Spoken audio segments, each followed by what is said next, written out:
ನಮಸ್ಕಾರ ಉತ್ತರ ಕರ್ನಾಟಕ ಮಂದಿಗೆ ಮೊದಲನೇದಾಗಿ ಹೊಸ ವರ್ಷದ ಆರ್ಥಿಕ ಶುಭಾಶಯಗಳು. ಇವತ್ತು ನಮ್ಮ ಕಾಲೇಜ್ದಾಗ ಫಂಕ್ಷನ್ ಮಾಡ್ತಾರೆ. ಫಂಕ್ಷನ್ ಯಾವ ರೀತಿ ಮಾಡ್ತಾರಂತ ಎಲ್ಲರಿಗೂ ತೋರಿಸ್ತೀನಂತ ಬರ್ರಿ ನೋಡಮ್ಮಂತ. ನಾನು ಮತ್ತು ನಮ್ಮ ದೋಸ್ತ ಆರಿಫ್ ಕ್ಲಾಸ್ ಕೇಳ್ಬೇಕಂತ ಕಾಲೇಜ್ ಒಳಗೆ ಹೊಂಟಿವಿ. ಹೋಗೋದ್ರೊಳಗೆ ನಮ್ಮ ಲೆಕ್ಚರರ್ ಅಂತಾರೆ ಆಲ್ರೆಡಿ ಬಾಗಲ್ ಐಕಣ್ ಕ್ಲಾಸ್ ಮಾಡತ್ತಾರ. ಬಾಗಲ್ ನೋಡ್ರಿ ಹೆಂಗೆ ಮುಚ್ಚಾರ. ನನಗೂ ಮತ್ತು ನಮ್ಮ ದೋಸ್ತರಿಗೆ ಒಳಗಂತೂ ಕರ್ಕಲಿಲ್ಲ. ಅದಕ್ಕೆ ನಾವು ಸುಮ್ಮನೆ ಹೊರಗೆ ಕುಂತೀವಿ. ನಮ್ಮ ಕಾಲೇಜ್ದಂಗೆ ಡೆಕೋರೇಷನ್ ನೋಡ್ರಿ ಯಾವ ರೇಂಜಿಗೆ ಮಾಡ್ಯಾರ.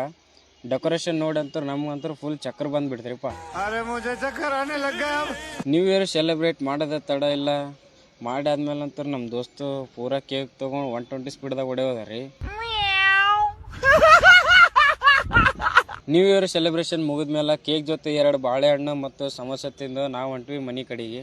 ಲೈಕ್ ಮಾಡಿ, ಶೇರ್ ಮಾಡಿ, ಕಾಮೆಂಟ್ ಮಾಡಿ ಮತ್ತು ಫಾಲೋ ಬಟನ್ ಮತ್ತು ಮರಿಬೇಡಿ. ಇವತ್ತಿನ ಮಿನಿ ಬ್ಲಾಗ್ ಇಲ್ಲಿಗೆ ಮುಗಿಸೋಣ. ಎಲ್ಲರಿಗೂ ನಮಸ್ಕಾರ.